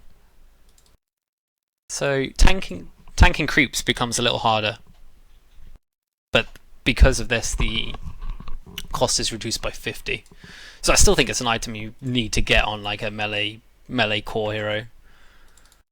I suppose on like a melee core hero and stuff as well, it's quite nice because it gives you a 50 extra gold to put towards something, which I suppose is quite nice with the slight nerf to how much gold you get from creeps. Yeah. Tango can now be used to eat wards. I did not see this. Eating a ward heals for double the amount as well. And because wards taste better. Good, because wards taste better. And it has 140-50 cast range when targeting wards. So something that I actually think is pretty cool. Oh, I'm That's hurt. a nice little thing. Yeah, I'm hurt. Let's put Summon Sentries and de-ward. TP Scroll. So the cooldown is actually increased by 5 seconds. But this is the thing I quite like. It doesn't remove Ethereal State. So there's been multiple occasions where I'm like, Ethereal, TP out, and then I'm like, oh shit, that doesn't work. Yeah, it's pretty handy. Yeah. I suppose the extra 5 seconds means you have to be a little bit more careful about where you TP to at times. Yeah. Earn a Shadow. So casting Soul Release on an enemy all under the effect of Soul Release now refreshes, but it doesn't stack. Veil of Discord. So the recipe is reduced, the cooldown is reduced, the duration increased, and the mana cost reduced. So it's just like a massive buff towards the Veil. The duration's reduced. Is it reduced, my bad, yeah. But I mean, the Veil duration is ages anyway. I don't think that's too much of a thing. True. This is nice. Veil's a really strong item. I just think it's just underbought. And kind of a bit like Rod. Yeah. I think it's needed for Veil. And the final item, Vlads. So lifesteal is reduced by 1%, whatever. But it gives 10% lifesteal to ranged heroes. So a bit like Wraith King's passive ability. And it requires a headdress instead of Ring of Regen. I like this because you get the extra stats and more health regen with an aura. So here we conclude our patch analysis. This has gone on for 2 hours. Jeez. I hope this has been useful to the few watchers. But I guess closing comments. I guess it's kind of trying to go towards. I think the main things more team fight. There's no rubber band now. Kills are worth more.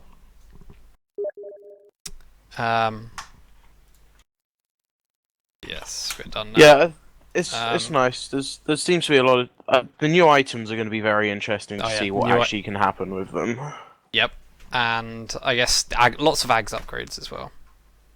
And it'll be interesting to see how Alchemist works buying Ags for the entire team. Yes.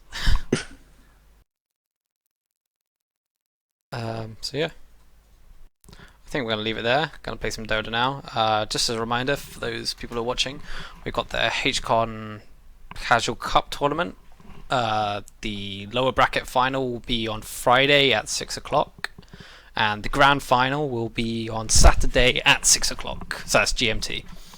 So please tune in for that. Anything else you'd like to say, Luke?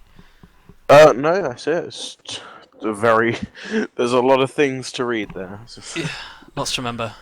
Yeah. I just can't wait to actually play it now. Yeah, it's gonna be weird playing in this old patch. Anyway, okay, cool. Thanks guys for watching.